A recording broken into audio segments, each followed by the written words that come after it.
This is an addendum to the 440 Hz to 432 Hz tutorial that I did. And in this tutorial I'll show you both the previously shown pitch shift module and the newly discovered by me sliding timescale pitch shift module that Audacity has. And I didn't know about this other module when I was doing the initial tutorial before. And the way I found out about it was I actually went on the Audacity's forums to create a post asking them to improve their current pitch shift module. And one of their staff members pointed out to me that they already have a higher quality module called the sliding timescale pitch shift module. And I played around with this module, and indeed it does much better higher quality conversion than their pitch shift module does. So let's start converting. Okay, as you can see in the upper right hand corner, the already familiar tuner, which will tell us in which frequency the track is being played in. Let's open up our track in Audacity.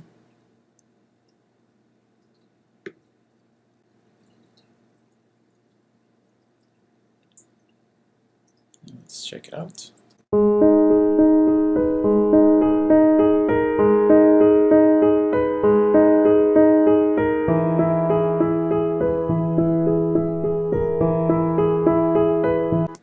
Okay, as you can see, it's in the 440 Hz tuning.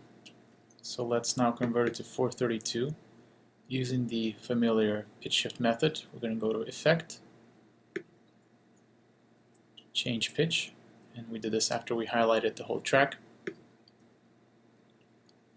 Percent change, we're going to put in -1.776,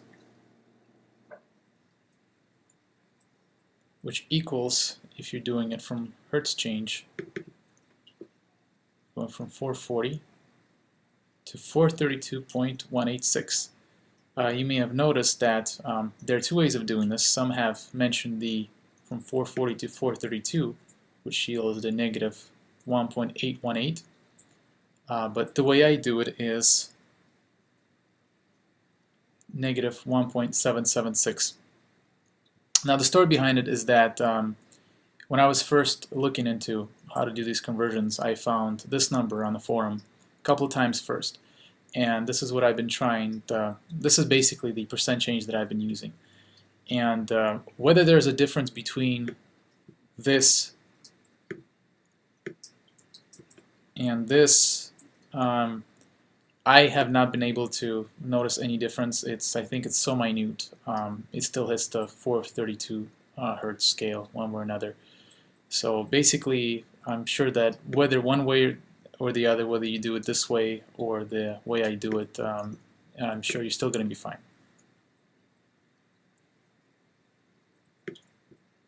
So let me go back and let's convert it. As you see how fast it converted.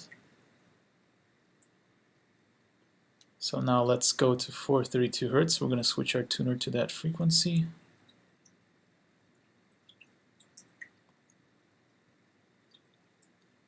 And let's play it.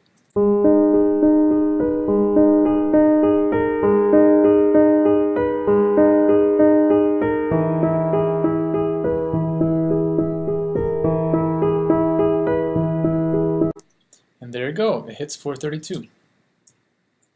Okay, so this is the lower quality pitch shift module method.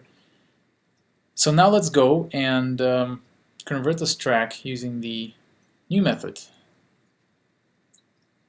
What I'm going to do is I'm going to close this file. Just quit Audacity. And open it up once again.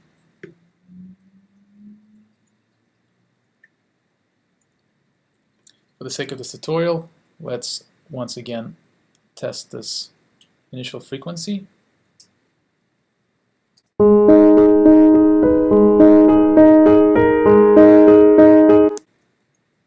Now let's highlight it, and here's what we do. We go to Effect,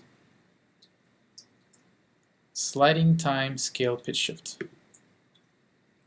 And over here, here's what we do.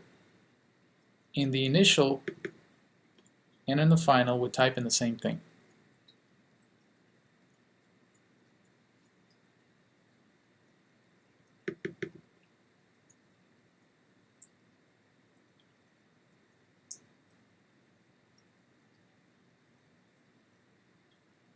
Let's click on OK.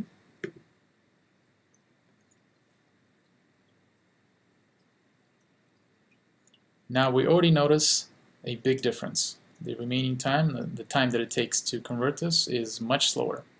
So this is a good sign, which means that there's more processing involved and the final output converted file is going to be of much higher quality. So let's wait.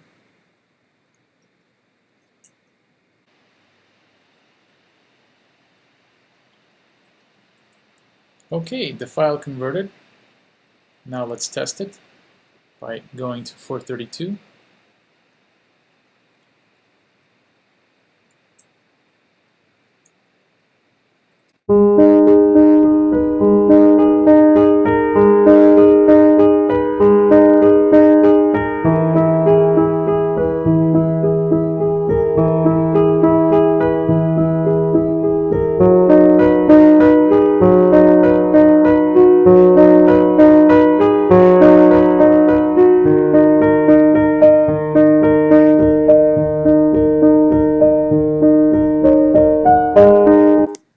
Okay, and there you have it. And I don't know if you could tell, but the quality is significantly better.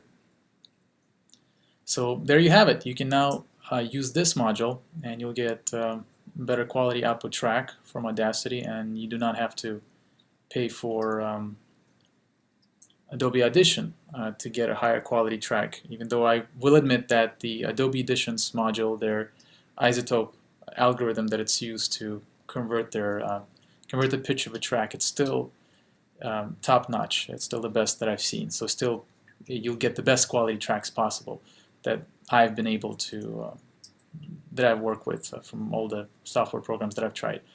But at least with this, you'll still get a high-quality conversion track.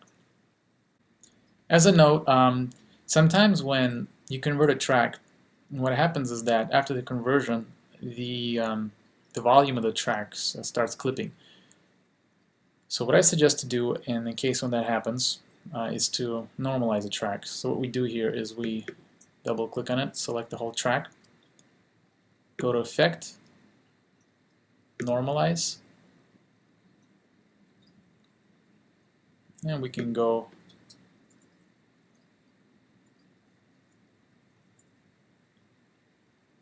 set this value so it's as close as possible to the highest peak, but it doesn't, so it does no clipping. And we're going to click on OK. Okay, very good. Let's now play it.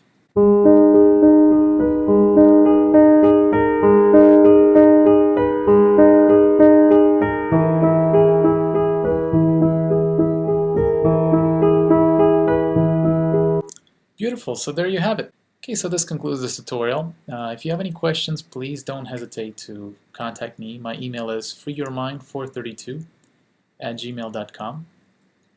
I always appreciate any comments or questions that any of you may have. Alright, so thank you very much for watching and take care.